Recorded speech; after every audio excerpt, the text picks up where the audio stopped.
अस्सलाम वालेकुम। तो वेलकम है आप लोगों का AM रात चैनल में। आज हम बात करने जा रहे हैं रिसेंटली इंडिया ने अभिनंदन का स्क्वाड जो कि नंबर 51 स्क्वाड्रन है और ये MiG-21 को ऑपरेट करता था, इस स्क्वाड्रन इसे रिटायर कर दिया है। इसके रिप्लेसमेंट के तौर पर इंडिया MiG-29 एयरक्राफ्ट को लेकर आया है श्रीनगर एयर बेस पर। और MiG-29 एयरक्राफ्ट कितने बेहतर हैं, इनकी रिसेंट अपग्रेड्स क्या क्या हैं और ये किस तरह पाकिस्तान एयरफोर्स के एयरक्राफ्ट के साथ कंपेयर किए जा सकते हैं, इस सब पर तफसील से बात करेंगे। लेकिन वीडियो में आगे बढ़ने से पहले एक रिक्वेस्ट कि चैनल को सब्सक्राइब कर दें एंड हमारी वीडियोस को शेयर कीजिएगा। 30 सितंबर के दिन इंडिया ने नंबर 51 स्क्वाड्रन जो कि श्रीनगर एयर बेस पर स्टेशन था उसे रिटायर कर दिया है और एक अनडेफिनेट टाइम तक इसे डिसबैंड कर दिया गया है। अब इस स्क्वाड्रन की जगह एक MiG-29 के स्क्वाड्रन को रिप्लेस करवा कर लाया गया है। ये MiG-29 का स्क्वाड्रन कौन सा हो सकता है? ये तो या आइदर 47th स्क्वाड्रन हो सकता है या 223rd स्क्वाड्रन हो सकता है, जो कि इससे पहले आदमपुर एयरबेस पर भी मौजूद हुआ करते थे। इसकी टाइमलाइन के हवाले से मैं कुछ वाज़ेह नहीं कह सकता कि क्या 2019 के वक्त भी ये आदमपुर एयरबेस पर मौजूद थे या नहीं। अगर तो ये तब थे तो ये ऑपरेशन स्विफ्ट रिटोर्ट का हिस्सा क्यों नहीं बने, फिर ये भी एक क्वेश्चन उठता है।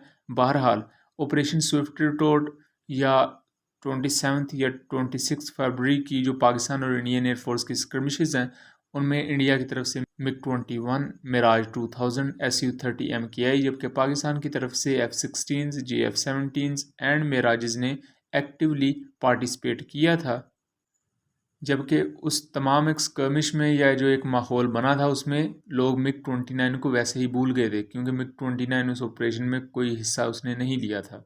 बहरहाल अब जो स्क्वाड्रन इंडिया ने रिटायर किया है MiG-21 का, इनको रिप्लेस किया जाएगा तेजस जहाज़ से। अब जो तेजस है वो अभी तक नहीं बना, तेजस की फुल स्विंग प्रोडक्शन अभी नहीं हो रही, उसके MK1 के अभी ट्रायल्स चल रहे हैं। वो जब तक उसके ट्रायल्स मुकम्मल होंगे बाद में उसकी प्रोडक्शन शुरू होगी, ये कई साल लग जाएंगे। तब तक के लिए क्या वो स्क्वाड्रन डिसबैंड रहेगा, वो स्क्वाड्रन को डिसॉल्व कर दिया गया है या क्या हुआ है, इस पर भी अभी इंडियन एयरफोर्स ने कोई क्लैरिफिकेशन नहीं दी। उसकी जगह एक रिप्लेसमेंट के तौर पर MiG-29 UPGs का स्क्वाड्रन ले आए हैं, जो कि एक वक्ती तौर पर आप इसे जुगाड़ एक कह सकते हैं। एक प्रॉपर मैनेजमेंट नहीं की गई, क्योंकि ओब्वियसली एक स्क्वाड्रन कम हो चुका है इंडियन एयरफोर्स में से, और ये तभी पूरा होगा जब इंडियन एयरफोर्स या तो कोई नया जहाज़ लेकर उस नंबर 51 स्क्वाड्रन को दोबारा से बहाल करेगी, या दोबारा से नंबर 51 स्क्वाड्रन तभी अब ऑपरेशनल होगा जब तेजस MK1A को इसमें इंडक्ट किया जाएगा। और अगर तेजस MK1A के सहारे बैठा जाए तो अभी ये भी नहीं पता कि गवर्नमेंट का अप्रूवल कब आएगा या इंडियन एयरफोर्स इसे एक्सेप्ट करेगी या नहीं, क्योंकि इससे पहले इंडियन नेवी ने पहले से रिजेक्ट किया था, फिर इंडियन एयरफोर्स ने रिजेक्ट किया था, उसके बाद इंडियन ब्यूरोक्रेसी भी हाल तेजस के प्रोग्राम में काफ़ी रखने या रिस्ट्रिक्शंस डालती रही है। इंडिया के पास इस वक्त जितने भी MiG-29 जहाज़ मौजूद हैं ये अपग्रेडेड हैं। जैसे पाकिस्तान ने अपने F-16 को मिड लाइफ अपग्रेड करवाया था, पाकिस्तान ने अपने JF-17 ब्लॉक 1 को ब्लॉक 2 स्टैंडर्ड पर अपग्रेड करवाया, और मुस्तकबिल में सारे जो पुराने JF-17 ब्लॉक 2 हैं ये ब्लॉक 3 स्टैंडर्ड पर भी अपग्रेड होंगे। इसी तरह इंडिया ने भी अपने MiG-29 को अपग्रेड करवाया और इन्हें UPGs का नाम दिया।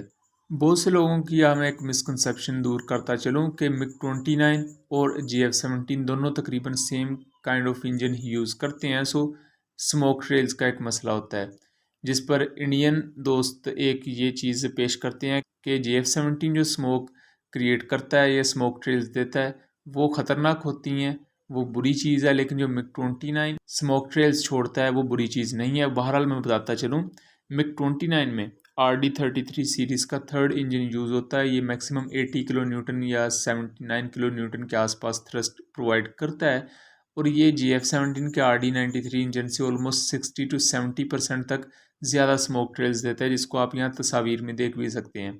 जबकि JF-17 थंडर का जो स्मोक ट्रेल का प्रॉब्लम था वो ब्लॉक 1 की हद तक था, और ब्लॉक 2 को जब आप उड़ता हुआ देखेंगे तो स्मोक ट्रेल्स ऑलमोस्ट ना होने के बराबर देता है, यानी जितनी स्मोक ट्रेल MiG-29 देता है JF-17 थंडर की स्मोक ट्रेल इससे 70 या 60% कम होती हैं। JF-17 थंडर में RD-33 का ही एक अपग्रेडेड वेरिएंट RD-93 लगा है, जो मैक्सिमम थ्रस्ट 85 किलो न्यूटन के आसपास देता है। और बहरहाल स्मोक ट्रेल्स तक भी मैं बताता चलूँ कि ये इंजन की करैक्टरिस्टिक्स होती हैं इनका जहाज़ की परफॉर्मेंस पर कोई असर नहीं पड़ता। इससे पहले बहुत बड़े लेजेंडरी एयरक्राफ्ट भी स्मोक ट्रेल्स देते हैं, जिनमें F4 फैंटम है, एक बहुत ही आला और शानदार लेगेसी फाइटर समझा जाने वाला, आज भी कई एयरफोर्सेस की सर्विस में मौजूद है, जैसे कि टर्किश एयरफोर्स। तो F4 फैंटम बहुत ज़्यादा स्मोक ट्रेल्स देता है, जिसको आप यहाँ तस्वीर में भी देख सकते हैं। उसके अलावा यहाँ अगर बात की जाए F-16 की, तो F-16 का इंजन काफ़ी रोबस्ट है, बिकॉज F-16 एक मीडियम वेट फाइटर है। बहरहाल मिग-29 एक ट्विन इंजन एयरक्राफ्ट है, जबकि JF-17 एक सिंगल इंजन। यहाँ रेडार की बात की जाए तो पाकिस्तान के F-16 में APG 8368 या V2 रेडार यूज़ होते हैं, जबकि JF-17 थंडर की यहाँ बात की जाए तो इसमें KLJ-7 V2 रेडार यूज़ होता है। बहरहाल मैं यह वाज़ेह करता चलूँ कि JF-17 थंडर के ब्लॉक 2 की बात कर रहे हैं, ना कि ब्लॉक 3 की। हम यहाँ JF-17 ब्लॉक 2 के रेडार को देखें तो KLJ-7V2 एक वक्त में 110 से 120 इसी के आसपास की रेंज प्रोवाइड करता है, जबकि इंडिया ने जो अपने अपग्रेडेड वेरिएंट मिग-29 के हैं, उनमें जो रेडार यूज़ किया है वो ज़ुक M रेडार है, जिसकी जो रेंज है ये भी 120 किलोमीटर के आसपास है, और ये भी पल्स डॉपलर रेडार है।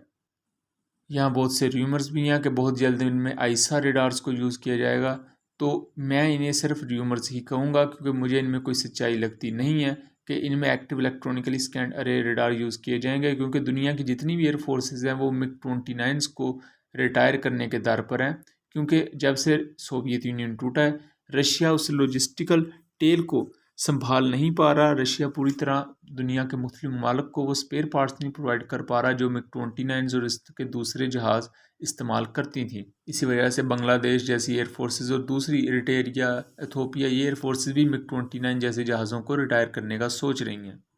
इसलिए मेरा नहीं ख्याल कि इंडियन एयरफोर्स आइसा रेडार की तरफ जाएगी। हाँ, अगर उनके लॉन्ग टर्म प्लान हुए तो ज़रूर वो आइसा रेडार लगा सकती हैं, लेकिन बहरहाल ऐसी किसी भी खबर में फ़िलहाल सदाकत नहीं है। मिग-29 की IRST सिस्टम की बात की जाए तो मिग-29 का IRST सिस्टम 22 से 55 किलोमीटर की रेंज प्रोवाइड करता है, जबकि JF-17 Thunder block 2 SL port को यूज़ करते हैं, जो कि एयर टू एयर मोड भी रखती है। ताहम इसकी रेंज के बारे में कुछ भी हतमी तौर पर नहीं कहा जा सकता। बट एसएल पोर्ट एक नेक्स्ट जनरेशन पोर्ट है जो टर्की ने बनाई है, और ये अमेरिकन मेड जितनी भी अपग्रेडेड पोर्ट्स या जो उनके 4th+ generation aircraft port use करते हैं, उनके मद्दे मुकाबले उनकी कंपेटिटर समझी जाती है। मिग-29 को जब अपग्रेड किया गया तो इसके कॉकपिट को एक प्योर 4th जनरेशन एयरक्राफ्ट के कॉकपिट तक लेकर आया गया था। इसमें होटास वगैरह हेड अप डिस्प्ले को बेहतर किया गया था, क्योंकि पुराने जो सोवियत एयरक्राफ्ट होते हैं उनमें ज़्यादातर डायल्स जो जैसे 2nd और 3rd जनरेशन जैसे जहाज़ होते हैं, इस तरह का डिज़ाइन रखा जाता था, जबकि इंडिया ने बाद में इनमें कुछ चेंजेस करवाई थी। इसके इलेक्ट्रॉनिक वॉरफेयर सिस्टम पर बात करें तो यहाँ पहले JF-17 की बात करें तो JF-17 थंडर में KG-600 self protection jamming port use होती है। इसे आप ECM पोर्ट या EW पोर्ट भी कह सकते हैं। उसके अलावा एक स्पेनिश कंपनी की यानी कि वेस्टर्न इलेक्ट्रॉनिक वॉरफेयर पोर्ट भी ये यूज़ करता है, जबकि यहाँ मिग-29 में जो EW सूट यूज़ किया गया है वो DRDO का बना हुआ D-29 EW सिस्टम है, जबकि इजरायली मेड जैमर्स को यूज़ किया जाता है जो कि ELT-568 है। KG-600 को इससे पहले वॉरलाइक सिचुएशन में यूज़ किया जा चुका है, क्योंकि 27 फरवरी को JF-17 थंडर्स जो कि एयर टू एयर मिसाइल से भी लेस थे, उन्हें KG-600 पोर्ट्स दी गई थी, और कुछ अनकन्फर्म्ड सोर्सेज के मुताबिक मिराज 2000 सही तरह JF-17 थंडर्स को अपने रडार पर नहीं देख पा रहे थे, जो कि इनकी इलेक्ट्रॉनिक वॉरफेयर पोर्ट्स की वजह से था। और KG-600 को अमेरिका की जो top of the line ANLQ series की पोर्ट्स हैं उनका कंपेटिटर समझा जाता है। सो EW सिस्टम में मैं यहाँ कुछ प्लस पॉइंट ज़रूर दूंगा, लेकिन ओवरऑल दोनों जहाज़ एक दूसरे के मुकाबले आ जाते हैं। सेम एज़ पाकिस्तान के F-16 में भी जैमर्स हैं, उसके अलावा EW पोर्ट्स कैरी करते हैं। सो ये चीज़ काफ़ी कम्प्लेक्स हो जाएगी अगर इलेक्ट्रॉनिक वॉरफेयर भी इन्वॉल्व होती है आने वाले कभी भी वक्त में कोई स्कर्मिश के दौरान। वेपन्स की बात की जाए तो यहाँ Pakistan stands better, because Pakistan AIM-120C use कर रहा है फ़िलहाल, जिसकी रेंज 105 किलोमीटर है। उसके अलावा PL-15 है, जिसको मैं यहाँ इंक्लूड नहीं करूँगा क्योंकि हम राफ़ेल या J-10C की बात नहीं कर रहे। उसके अलावा PL-12 या SD-10A है, इसकी रेंज 80 से 90 किलोमीटर के दरमियान है। जबकि मिग-29 पर R-27 मिसाइल यूज़ होता है, जिसकी रेंज 130 किलोमीटर है, लेकिन ये मिसाइल पैसिव रेडार गाइडेंस को यूज़ करता है, जो कि आज के लिहाज से बहुत ही पुरानी टेक्नोलॉजी है। और ये मिज़ाइल चाहे 170 किलोमीटर रेंज भी रखता हो, लेकिन फिर भी आज के दौर के लिहाज से ये नाकारा है। इसलिए इंडिया ज़्यादातर R-77 और R-73 मिज़ाइल्स को यूज़ करती है।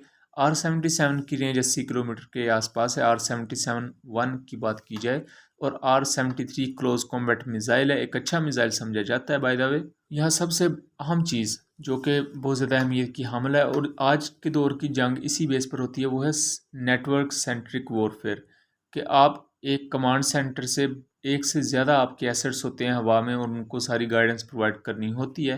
और इस चीज़ में इंडिया फेल हो गया था 27 फरवरी को, क्योंकि पाकिस्तान ने इनके तमाम रेडियोज़ और जितनी भी कम्युनिकेशन थी वो जैम कर दी थी, जिसकी वजह से नाभी नंदन को पता लगा था कि वो पाकिस्तान की LOC को क्रॉस कर रहा है और तभी उस पर मिसाइल फायर किया गया था। इसलिए नेटवर्क सेंट्रिक वॉरफेयर में पाकिस्तान एयरफोर्स कई लिहाज से इंडियन एयरफोर्स से आगे है और इंडियन एयरफोर्स को इस मैदान में बेहतरी की ज़रूरत है।